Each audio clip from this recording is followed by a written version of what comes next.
Bonjour, ou enfin du moins bonsoir à ceux qui vont me regarder de nuit, car je sais que beaucoup d'entre vous me regarderont la nuit. Donc j'ai décidé de faire cette petite vidéo pour vous parler d'un mystère, de quelque chose d'assez impressionnant. Donc on va voir ça ensemble. Donc il existe un mystère d'actualité en ce moment. Parce que bon, je sais pas, peut-être que vous avez entendu dans votre entourage, enfin moi j'en ai parlé avec certaines personnes sur mon lieu de travail. Et je me suis dit, tiens, pourquoi pas faire une vidéo pour montrer aux gens réellement ce qui se passe. Parce que c'est quand même assez incroyable. Donc il existe un mystère d'actualité, un mystère qui grandit chaque jour. On se pose des questions chaque jour, on investit chaque jour, le mystère grandit. Sur la fameuse destination de l'avion Malaysia Airlines, Malaysia Airlines, MH370, un Boeing 777 modèle 200, qui est parti le jour 8, qui est parti donc le 8 mars, donc ce mois-ci, donc le mars 2014, qui est parti donc, si je me trompe pas, vers 1h30 du matin, depuis le site Kuala Lumpur, qui a traversé donc toute la péninsule de Malaisie, qui était sa destination prévue, sa trajectoire prévue, et qui s'est complètement volatilisé en rentrant dans le golfe de la Thaïlande. Bon. C'est quand même assez incroyable, c'est quand même assez surprenant. Beaucoup de gens, oh non mais de suite des extraterrestres, enfin bon, on peut penser pas mal de choses. Bon, je reviendrai dessus après. Mais l'avion s'est complètement volatilisé, c'est-à-dire qu'aujourd'hui, donc, ça fait 10 jours, jour pour jour, que l'avion a disparu, on ne sait absolument pas où est cet avion. Donc je voulais quand même éclaircir un peu tout le monde. Donc moi j'ai pris sur mon temps d'investigation, donc dans cet avion il y avait donc plus de 200 personnes à bord. Donc entre les passagers, les pilotes, les hôtesses, depuis le jour fatigue, où concrètement, à l'heure locale, approximativement vers 1h30, l'avion a décollé. On ne sait absolument rien, donc on sait la trajectoire de cet avion, donc je reviendrai dessus après. Mais à l'heure actuelle, comme je vous disais, où est cet avion, ça, on ne sait absolument rien. Donc, les investigateurs ont déployé quand même d'importants moyens, d'importantes flottes donc aériennes ou maritimes ont été déployées, tout type d'investigateurs, notamment satellitaires, donc avec des cartes satellitaires, des radars, essayant de localiser ce mystérieux avion Malaysia Airlines qui s'est complètement volatilisé, je le répète, disparu. On peut dire aujourd'hui qu'on ne le trouve sur aucun site. C'est-à-dire que aujourd'hui, aucun rapport n'a été retourné en disant voilà, cet avion est là. C'est quand même un avion, ça se voit. Enfin, comme on disait à l'époque, un zinc, ça se voit. Bon. D'ailleurs, les moyens techniques qui ont été déployés sont quand même assez importants pour retrouver un avion qui ne passe pas inaperçu quand même. Donc surtout un Boeing modèle 200, c'est quand même assez incroyable. Donc bon, pour essayer de voir ça avec vous, j'ai un peu donc pris sur mon temps, par curiosité, par respect, par intérêt. J'ai trouvé ce thème assez intéressant. Et puis finalement, en essayant de chercher sur internet, par rapport à ce que j'écoutais, en discutant avec des gens, etc., j'ai trouvé des choses donc assez intéressantes que je vais vous faire partager. En même temps, des théories assez incroyables et peut-être des conspirations que on va voir ça ensemble. Donc, que s'est-il réellement passé pour cet avion? Donc, premièrement, je vais vous décortiquer plus ou moins ce qui a pu se passer pour ce vol. Donc, on va voir quelques théories par rapport points de sa trajectoire sur une carte de cet avion Malaysia Airlines. Qui, je rappelle, a donné un signal juste avant de disparaître quand même. Il était vers les 2h et quelques du mat. Donc, les mystères que je peux en conclure, c'est aussi bien dedans l'avion que à l'extérieur de l'avion. Ça, c'est un point assez fort qu'on va voir ça ensemble. Donc, on peut voir comment, donc si vous allez sur internet, vous pouvez voir donc la trajectoire de l'avion que cet avion a pu effectuer, qui est quand même, qui a pu passer quand même inaperçu dans l'éco-radar, et et que quand cet avion arrive dans le golfe de la Thaïlande, il disparaît d'un seul coup. Comme ça disparaît, on perd sa trajectoire, et personne ne sait absolument rien. Donc à l'heure d'aujourd'hui, on n'a toujours pas retrouvé de débris d'avion, ce qui a pu fortement se passer, mais à l'heure d'aujourd'hui, cette info ne nous est pas revenue, donc cet avion ne s'est pas écrasé dans l'eau. Du moins, n'a pas améri dans l'eau. Donc, l'avion vole pendant une durée de 6 heures d'affilée. Donc avec une moyenne de 8 heures, il faut compter 8 heures sur 6 heures en fait. Donc j'aurai une théorie par rapport à ça, mais je reviendrai dessus vers la fin. Pour le moment, je vais plutôt me centrer, pour commencer, qu'est-ce qu'il y avait déjà dans l'avion. C'est quand même assez incroyable. Donc de toutes les victimes qu'il y avait dans l'avion, qui s'est, je le rappelle, volatilisé, de cet avion qui partait de Malaisie, on apprend qu'il y avait au moins une vingtaine d'ingénieurs d'une entreprise qui se nomme FreeSky Semiconductors. Alors, pour ceux qui veulent savoir ce que c'est FreeSky Semiconductors, pour que les gens comprennent bien, c'est comme par exemple si je disais The Umbrella Corporation, c'est-à-dire que comme dans le fameux jeu vidéo ou film Resident Evil, c'est donc on va dire une grande compagnie donc américaine qui détient une grande autre compagnie globale avec des applications militaires, industrielles, dans la recherche de la biomédecine, santé, etc., etc., etc. Et en contrat avec le ministère de la Défense nord-américaine. Donc cette entreprise, donc FreeSky Semiconductors, est totalement américaine. Encore une fois. Déjà, ça peut nous faire penser à pas mal de choses.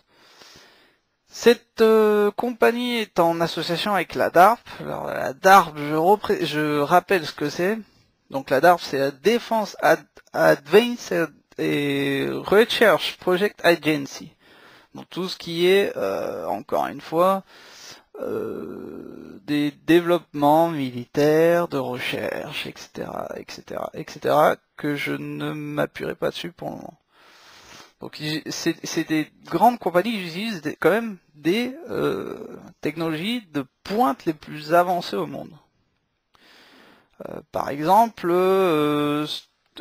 donc cette compagnie est en relation avec le système des radiofréquences, ce qui est nouveau dernièrement. Bon, enfin bref. Donc, cette entreprise est involucrée dans la fabrication et construction de chips. Alors, je vais expliquer ce que c'est. RFID.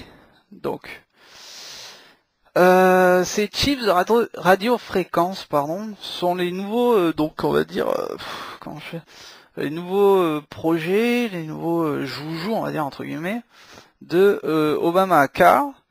Obama, le récent président des États-Unis d'Amérique. actuelle, je rappelle que quand même le président Obama, donc le président américain actuel, donc une petite parenthèse sur lui, on ne sait rien de lui durant une période de 50 ans. Ce qui est quand même énorme. C'est-à-dire que la personne est là et durant 50 ans, on n'a aucune information, on ne sait absolument rien. Ce qui est quand même assez incroyable. Enfin, bref, je reviendrai dessus la prochaine fois. Donc ces chips seront normalement implantés dans tous les êtres humains. Donc c'est un projet que cette compagnie essaye comment je peux dire, d'imposer au gouvernement, c'est-à-dire d'implanter des chips pas plus haut qu'un grain de riz, donc pour tenir donc en contrôle un contrôle humain, enfin on va dire, où toutes vos informations seront présentes dans cette chip, c'est-à-dire informations comme votre empreinte digitale, nom, prénom, date de naissance, visage digital, donc ce qu'ils utilisent dans les polices judiciaires.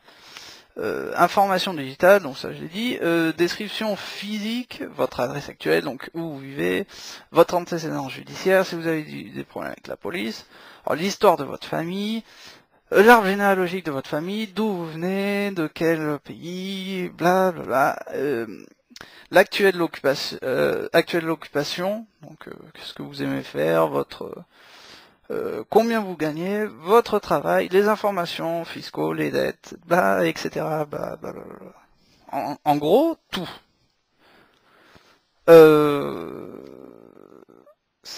Bon, ce chiffre du nouvel ordre mondial va être imposé et implanté sur tous les êtres humains de ce monde pour avoir un contrôle complet sur les êtres civils. Donc, bon. Ça, c'était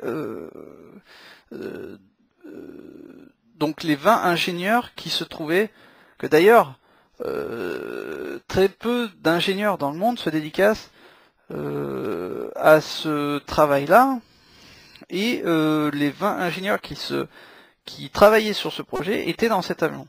Donc ça, c'est premier point assez important.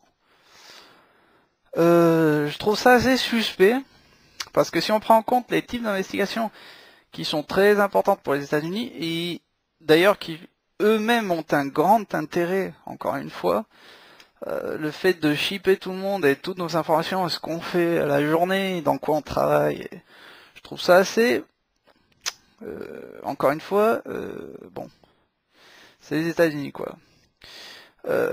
Pour ces ingénieurs donc qui ont développé ce type de technologie,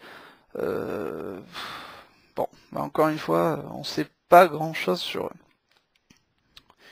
Mais il y avait autre chose dans cet avion. Donc deuxième point assez important. Donc j'ai pas trop d'infos là-dessus, mais c'est ce que j'ai trouvé sur internet. Qu'est-ce qu'il y avait? Il y avait autre chose. Il y avait des sous. Donc une autre information assez importante. Mais qui n'a pas trop été confirmé jusqu'à aujourd'hui, mais je vais quand même en parler parce que c'est assez incroyable. Donc, dans cet avion, donc avec les passagers, se trouvaient des personnes qui possédaient du bitcoins. Donc, alors, le bitcoins, c'est la fameuse monnaie virtuelle qui est comme le dollar en fait. C'est nous en Europe on a l'euro, aux États-Unis, donc en Amérique ils ont le dollar, en Chine ils ont le yen, et donc cette monnaie c'est du bitcoins. C'est quand même 100 fois plus que le dollar. Alors un petit rappel sur le bitcoins, c'est une monnaie qui peut être transportée donc dans une clé USB, donc dans une clé, j'en ai pas sous la main, c'est dommage, dans une clé USB toute simple, qui représente donc une encryptation de la monnaie. Je vais expliquer plus ou moins. Donc si vous avez des codes d'encryptation de cette monnaie dans une clé USB, de chaque bitcoin, avec un code public et un code privé, comme d'habitude, comme quand vous allez retirer de l'argent, vous avez un code donc privé et un code public. Donc si vous avez par exemple un code de 400, je donne un exemple par rapport à mes informations que j'ai sur internet. Si par exemple vous avez un code de 400-500 millions de dollars en bitcoins, dans cette clé, donc on peut les convertir en déjà bon dans n'importe quel coin du monde, c'est-à-dire vous allez dans n'importe quelle maison de change. Je rappelle que dans chaque pays il y a c'est ce qu'ils appellent une maison de change ou d'échange, je sais pas comment on pourrait appeler ça, où chaque monnaie peut être retirée suivant la personne de quel pays vient cette personne, et peut être en argent palpable, donc en argent palpable, quoi, physique. Donc moi, je trouve ça quand même assez curieux. Toutes ces informations sont très curieuses. Bon, pour revenir sur le Bitcoin, c'est une petite parenthèse encore une fois. Donc, si on essaye de... C'est quand même assez intéressant. Vous pouvez essayer de le faire chez vous. Si on essaye de découvrir qui a inventé le Bitcoin, plus ou moins, encore une fois, personne, c'est quand même assez incroyable, personne, comme d'habitude, a inventé le Bitcoin. Mais alors, personne. J'ai essayé de chercher sur Wikipédia, j'ai essayé de chercher sur pas mal de pages, encore une fois, c'est assez, pour moi, incomplet les informations. Donc, encore une fois, donc qui a créé ça? Le Bitcoin. Ça va être promu, idéalisé, qui a dessiné, qui l'a inventé. Les seules informations que j'ai, c'est un groupe au nom de Satoshi Nakamoto, qui ne correspond ni à une entreprise, ni à une fabrication, ni à une entreprise, quoi, en gros, ni à des programmateurs virtuels, ni à des hackers, ni à rien du tout. Rien du tout, c'est juste Nitashi Nakamoto. Voilà. Satoshi Nakamoto. Donc c'est quand même, là encore une fois, un grand mystère. Pourquoi on nous cache l'identité de cette personne? Ou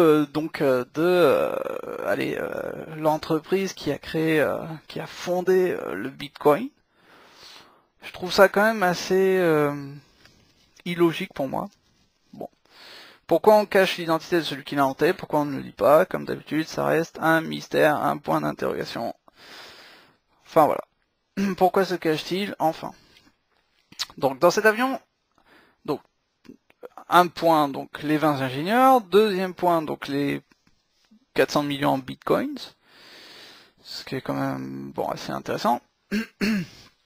Interpol aussi, on dit qu'il y avait donc 2 passagers iraniens avec 2 faux passeports qu'ils auraient pris en otage l'avion, mais je ne m'arrêterai pas sur ça parce que pour moi cette théorie n'est pas on va dire concrète, ne tient pas debout parce que bon, à la limite qu'il y ait on va dire 2 passagers avec 2 faux passeports, mais je ne pense pas que l'avion aurait été pris en otage. Mais bon, je reviendrai sur un point à la fin qui pourrait coller en fait avec ça. Bon, donc Interpol n'a pas trop d'informations dessus. Comme l'avion n'apparaît toujours pas de ce jour, donc je rappelle qu'on est le 18 mars et que l'avion a disparu le 8 mars, donc ça fait 10 jours. C'est dur de mettre donc des conclusions dessus et de dire voilà, il s'est passé tel accident ou telle déviation ou telle prise en otage. C'est quand même assez dur. Donc je rappelle la destination de l'avion. Donc l'avion passe par Higari Waypoint, c'est-à-dire que il y a l'île de la Malaisie, part de l'aéroport de Kuala Lumpur et va au point Higari Waypoint. Donc l'avion monte au nord-est, pardon, je vais y arriver. Ensuite se tourne vers Wampi Waypoint, donc revient vers le nord-ouest, c'est-à-dire l'avion monte, redescend un peu sur le nord-ouest, et puis va jusqu'au point Gival Waypoint. Et après, c'est là où il se perd. Donc il est 2h15 du matin, quoi. Ce qui est assez bon, ce qui est assez impressionnant. Bon, moi j'aurais une théorie donc personnelle, enfin théorie personnelle que pas mal d'internautes pensent que ça pourrait être une idée de là où pourrait être l'avion. Donc moi je pense aussi la même chose. Donc ce qui a pu se passer, c'est que cet avion en fait, cet avion donc a fait ce trajectoire là, donc est parti de 1h, donc 1h30 du matin de Kuala Lumpur, et monté, a pris donc sa destination et serait passé donc au-dessus de l'île Smith Island, donc ce qui est juste avant le golfe de la Thaïlande, parce que c'est à partir de là que l'avion disparaît, mais complètement, que ce soit des radars, enfin bon. D'ailleurs, alors je reviens dessus, aucun signal thermique a été détecté, notamment pour dire voilà, l'avion a explosé. Ça, c'est aussi un autre point qu'il faut penser pour dire voilà, l'avion n'a pas explosé. Bon, pour le moment, on sait toujours rien. Donc aucun radar fiable et théorie ne peut être établie, encore une fois, parce que c'est assez compliqué. Donc pour en revenir à la trajectoire de l'avion, donc je rappelle que quand l'avion rentre donc dans le golfe de la Thaïlande, l'avion n'est pas très loin de l'ancien Birmanie. Donc ce que l'avion a pu faire, c'est l'avion a pu traverser donc le Bangladesh. Enfin, moi, ma théorie, ça serait ça. L'avion est monté donc dans le sud de la Thaïlande, a traversé le Bangladesh, et passé parce que je rappelle que le Bangladesh est vraiment pauvre en question de système aérien, de détection aérienne. Ça, c'est quelque chose qu'il faut le noter. Donc, n'aurait pas pu détecter l'avion. Donc, l'avion serait passé par le Bangladesh, serait remonté vers le Népal, et aurait suivi en fait toute la cordillère de l'Himalaya. Et qu'est-ce qui s'arrête au bout de la cordillère de l'Himalaya? C'est l'Afghanistan. Encore une fois, l'Afghanistan. Donc je rappelle que ça c'est une théorie que à l'heure donc d'aujourd'hui je vous en parle, aucune confirmation n'a été transmise. Je rappelle que c'est une théorie. Donc pour le moment on ne sait toujours pas. Qu'est-ce que ça pourrait être pour des forces militaires, des conflits par rapport aux États-Unis, des coopérations internationales ou autres nations, on ne sait pas. Franchement, problème politique, on sait pas. Ceci dit, il y a quelque chose qui collerait par rapport à ma théorie, ça serait donc la destination, la route que l'avion aurait effectuée serait donc en coordination avec Donc la carte en théorie et les heures de vol, donc millimètre par millimètre, ça colle parfaitement bien. Mais cela reste une hypothèse, je le rappelle. Alors ça serait pour quelles raisons, comme je disais, sociopolitique, question de fonds, d'investissement, guerre, politique, on ne sait pas et on ne saura pas pour le moment.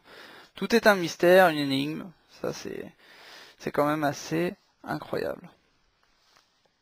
Alors c'est dur aujourd'hui de donner un avis, comme je disais tout à l'heure, pour le moment, on ne sait pas donc où est l'avion, où est cet avion, qu'est-ce qui s'est passé avec cet avion, on ne sait absolument rien.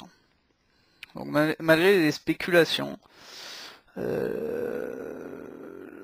y a beaucoup de questions mais peu de réponses. Pour le moment, les réponses sont très... Alors, moi, j'en conclus deux choses avant de terminer cette vidéo. Donc premièrement, on ne saura jamais où est passé cet avion. Donc on n'entendra plus parler de cet avion nulle part. Bon, ça c'est le premier point. Donc comme il s'est passé, par exemple, je vais donner un exemple avec l'aviation Amelia Earhart, des années, oula, ça fait au moins 100 ans. Pour ça c'est le premier point. Ou le deuxième, donc la deuxième possibilité théorique, c'est que on retrouvera malheureusement, et désolé de dire ça comme ça, on retrouvera des débris de cet avion, donc dans l'océan, avec comme d'habitude, de fausses informations, de fausses théories.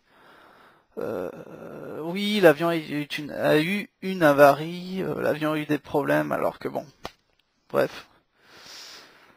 Malheureusement, ça serait ma deuxième conclusion. Donc, juste un autre point, mais bon. Est-ce qu'il y aurait donc une possibilité avec le phénomène OVNI? Faudrait pas le nier non plus. C'est-à-dire que aujourd'hui, encore une fois, à l'heure actuelle des choses, on ne sait absolument pas grand-chose du phénomène OVNI. Le problème, et là c'est encore plus difficile pour ce cas-ci, parce que il n'y a aucun film, aucune vidéo, aucune détection radar, aucune preuve. C'est la disparition, mais en complet. C'est un cas assez incroyable, c'est pour ça que je voulais faire une vidéo pour montrer à tout le monde. Enfin bon, un dernier point donc avant de quitter tout le monde, pour pas trop prendre le temps de tout le monde. Donc des familles donc qui se trouvent en Chine ont essayé d'appeler donc sur les téléphones portables, donc ont essayé d'appeler ces gens, donc les passagers. Alors encore une fois, sur internet il y a eu beaucoup de choses différentes. Il y a eu donc le fait que donc le téléphone sonne et ça répond pas. Bon, ça c'est la première hypothèse. Enfin le premier fait plutôt. Deuxième fait, donc le téléphone se coupe, enfin quelqu'un, comme si que quelqu'un, moi je veux pas répondre, et j'appuie sur raccrocher, donc ça coupe la conversation. Mais ce que je comprends pas, c'est que certaines familles disent que on a localisé, alors que bon, si les téléphones sont éteints, c'est impossible de localiser la personne. Pour ça, je trouve ça assez, encore une fois, un autre mystère qui vient se greffer. Bon. Voilà, écoutez, pour le moment, voilà, comme je disais, on n'a pas plus d'informations. Le but de faire cette vidéo, c'est de montrer donc à tous ceux qui sont quand même, qui se posent des questions, qui disent mais t'as vu l'avion, qu'est-ce qui a bien pu se passer? Donc je me suis dit pourquoi pas faire une vidéo pour montrer aux gens ce qu'il a pu se passer ou ce qui peut se passer. Voilà, donc j'espère que que cette vidéo vous fera penser à pas mal d'autres théories. Et pour moi qui reste quand même une affaire assez importante aujourd'hui, voilà. Un gros mystère qu'on saura avec le temps, comme d'habitude. Voilà, merci, je remercie à tout le monde de m'avoir vu, de m'avoir écouté, merci à tout le monde. Et puis peut-être à la prochaine fois pour une autre vidéo. Voilà. Allez, merci et à bientôt.